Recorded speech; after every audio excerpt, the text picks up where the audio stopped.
in the middle of the 19th century. In Europe, the rise of nationalism undermines the dominant powers. The Kingdom of Sardinia, allied to France, defeats the Austrian Empire and obtains Italian unification. Prussia, which eyes the German Confederation, also defeats the Austrians to create the North German Confederation. 5 years later, it allies with the southern German states, defeats France, and obtains the creation of the German Empire, which is proclaimed in Versailles. The new country takes over Alsace-Lorraine. To discourage French revenge attacks, Germany moves diplomatically closer to Austria-Hungary and Russia, and it rapidly develops its industry and army. In the southeast of the continent, insurgencies threaten the Ottoman Empire. Russia, its historical enemy, takes advantage of the situation and after a war sparks the independence of Balkan states and seizes territories. However, Russia's rising status is frowned upon by Western powers, who meet in Berlin to review the treaty. This worsens Russian public opinion about Germany. The latter then signs a defensive military alliance with Austria-Hungary. Italy joins the alliance after France seizes Tunisia, which it long covets. The three parties form the Triplice or the Triple Alliance. Germany, now a major power, embarks upon a colonial policy.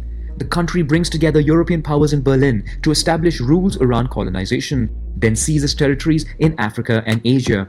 This causes friction with the British and French colonial empires. Faced with growing German power, France and Russia sign a secret military alliance. France then obtains from Italy a secret treaty of neutrality, which would avoid it having to manage a second front in the event of war. The United Kingdom also feels threatened by Germany's rise, especially by its military fleet, which can compete with its own Royal Navy. Moreover, Germany moves diplomatically closer to the Ottoman Empire, notably by building a railway line to link Berlin to Baghdad and facilitating access to Mesopotamian oil coveted by the British Empire. France, the United Kingdom and Russia then sign a military alliance and create the Triple Entente. The alliances risk dragging the entire continent into war. Major powers embark upon an arms race and prepare military plans. In the southeast of the continent, the Ottoman Empire is weakened by a revolution. Austria-Hungary takes advantage and annexes Bosnia and Herzegovina. This move is opposed by Russia and especially Serbia, which dreams of uniting the Slavic peoples of the south. Then two Balkan wars push the Ottoman Empire to the borders of the continent. On June 28, 1914 in Sarajevo, the heir to the Austrian throne, Francois Ferdinand, and his wife are assassinated by a Bosnian Serb nationalist. Austria-Hungary accuses Serbia of having organized the attack. Russia defends Serbia, while Germany, now the world's leading military power, supports its Austro-Hungarian ally. On July 28, Austria-Hungary declares war on Serbia. Russia reacts by decreeing a general mobilization of its troops, triggering Germany to launch its military plan. To avoid having to fight simultaneously on two fronts, Germany plans to quickly defeat France by bypassing its armies by launching a surprise attack from the north. It would then focus on Russia, whose troops would take more time to mobilize. Germany declares war on Russia, invades Luxembourg, and issues an ultimatum to Belgium, demanding right of passage for its troops. Belgium refuses, insisting upon its neutrality. The following day, Germany declares war on France and launches the offensive. The United Kingdom, which guarantees Belgian neutrality, in turn declares war on Germany and sends its troops to France. In a few days, all European powers, as well as Montenegro, go to war. Only Italy remains neutral at the stage. In Asia, Japan, which is allied with the United Kingdom, declares war on Germany and prepares for an invasion of its colonies in China and the North Pacific Ocean. On the Eastern Front, Russia launches its offensive earlier than Germany expects but fails to gain ground in East Prussia, while further south, Austria-Hungary retreats. In the west, the Allied armies cannot hold back the German advance.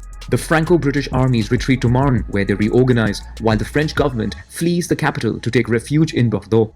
But the first German army holding the flank pivots away from Paris to join with the Second Army and continue surrounding Allied forces.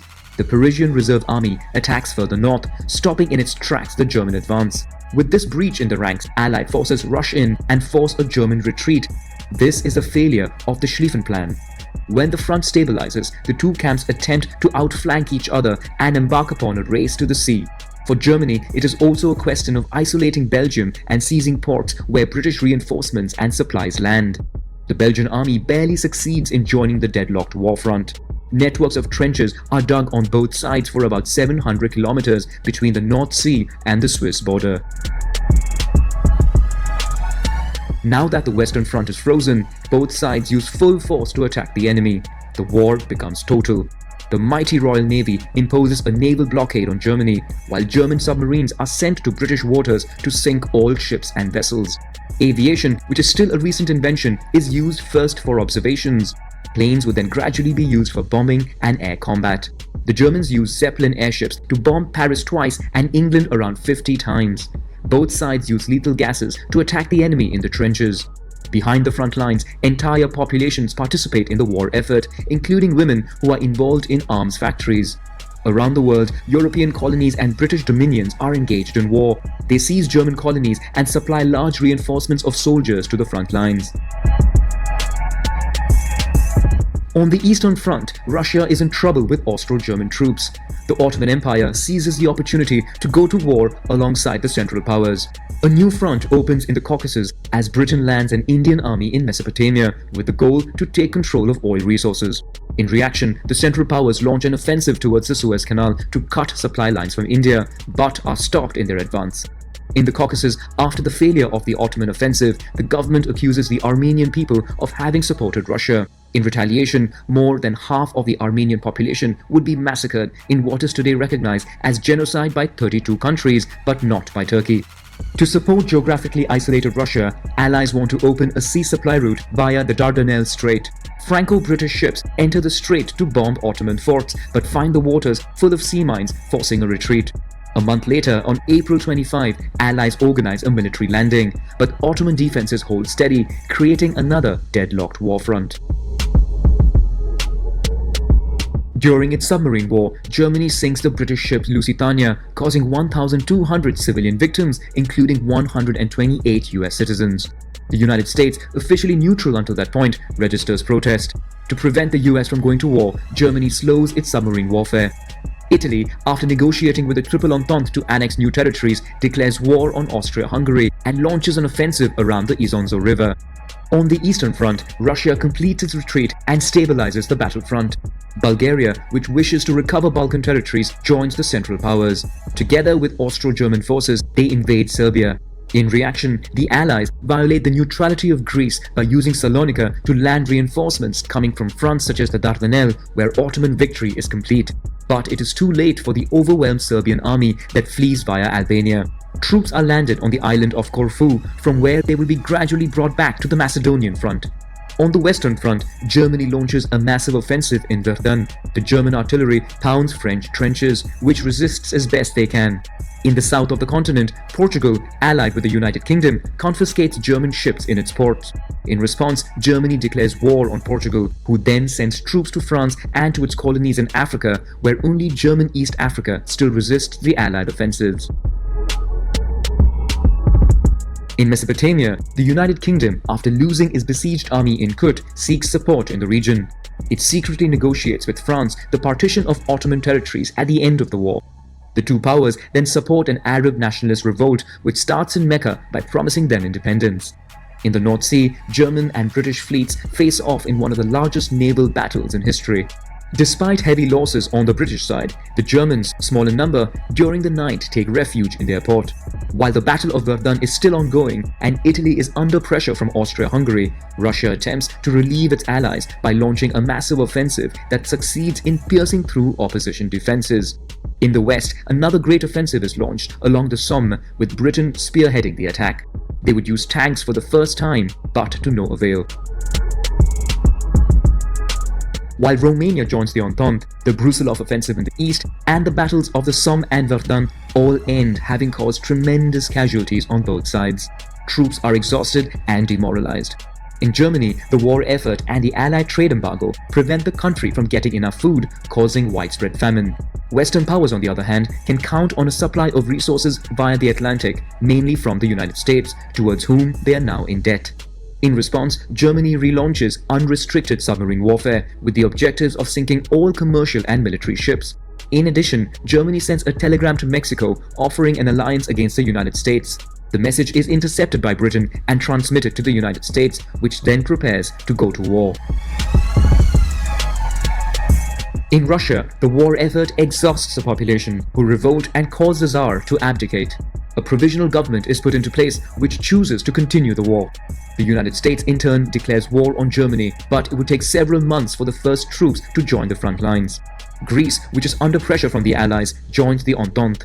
In both camps, exhausted soldiers begin mutinies. On the Isonzo front, 11 similar Italian offensives yield little result at the cost of many lives, further affecting troop morale. Austro-German troops counterattack and push back the front line. At the gates of Gaza after a victory, British armies prepare to enter Palestine. To gain the support of the Jewish community, British Prime Minister Arthur Balfour publishes a statement addressing Lord Rothschild, a leader of the British Zionist Federation, promising a state for the Jewish people in Palestine. In Russia, the Bolsheviks organize a second revolution and seize power. They sign an armistice with Germany, but after the breakdown of negotiations, war resumes. Austro-German forces put the Russian army out of action, forcing the country to accept a peace treaty and recognize the independence of new states. Russia then sees the start of a civil war. With Russia out of the game, Germany concentrates on the Western Front to win before US troops grow in strength. A large-scale offensive is launched lasting 4 months, and German troops push their way to Marne again. But a powerful Allied counter-offensive forces German troops to retreat. In parallel, the Allies launch an offensive on the Macedonian front, which quickly forces Bulgaria to sign an armistice. The Ottoman Empire finds itself isolated, while Arab-British forces reach Damascus as the French land in Beirut. Austria-Hungary retreats to the Balkans and to Italy. The empire is also weakened by minority separatists who proclaim their independence. The Ottoman Empire, followed by Austria-Hungary, sign an armistice with the Entente. In Germany, sailors refuse to fight the Royal Navy and start a mutiny, which turns into a popular revolt. The Kaiser is forced to abdicate, and Germany's new government requests an armistice, which is signed on November 11, 1918. Over a period of 6 months, victors of the war meet in Paris to draw up peace treaties without inviting Bolshevik Russia, who signed a separate peace treaty with Germany. The United States proposes a peace plan which includes the creation of the League of Nations. The United Kingdom, and especially France, whose northern territory is devastated, want to weaken Germany and make it pay heavy reparations. June 28, 1919 proves to be a symbolic date because 5 years after the assassinations at Sarajevo, a peace treaty is signed between Germany and the Allies at Versailles in the same room where the German Empire had been proclaimed in 1871. The measures imposed on Germany are severe. The country loses 20% of its territory and 10% of its population, mainly to the benefit of Poland, which is recreated and which obtains access to the sea. Germany is cut in two, while the Saar region, rich in coal, is brought under international control for 15 years. German colonies are carved up among the victors. The country's army is severely dismantled. Finally, Germany and its allies are considered solely responsible for war damages and must pay all reparations. The treaty is considered a humiliation by the German people. Austria-Hungary is completely dismantled. Czechoslovakia and the Kingdom of the Serbs, Croats and Slovens are created. Italy feels aggrieved as it does not obtain all the territories it was promised. Austria, which is entirely German-speaking, is denied the right to be attached to Germany. The Ottoman Empire is also dismembered during the Treaty of Sèvres. The UK struggles to keep its word, having promised land to the French, the Zionist Jews, and independence to the Arabs. The Turks refuse the treaty and take up arms again. They gain some territories, then sign in Lausanne a treaty fixing the new borders of Turkey. The First World War, or the so-called Great War, was then the deadliest ever, with just under 18 million dead, including 8 million civilians. The weakened population was then hit hard by the deadly Spanish flu pandemic. Economically, European powers find themselves heavily indebted to the benefit of neutral countries and the United States, which strengthens its status as a leading economic power. Russia becomes the USSR, a country exhausted by war and frustrated by the loss of many European territories. In Palestine, tensions mount between Arabs and the Zionist Jews who migrate there. The new European borders disgruntle many. The fact that some German populations are now living in Poland and Czechoslovakia would contribute to the outbreak of the Second World War.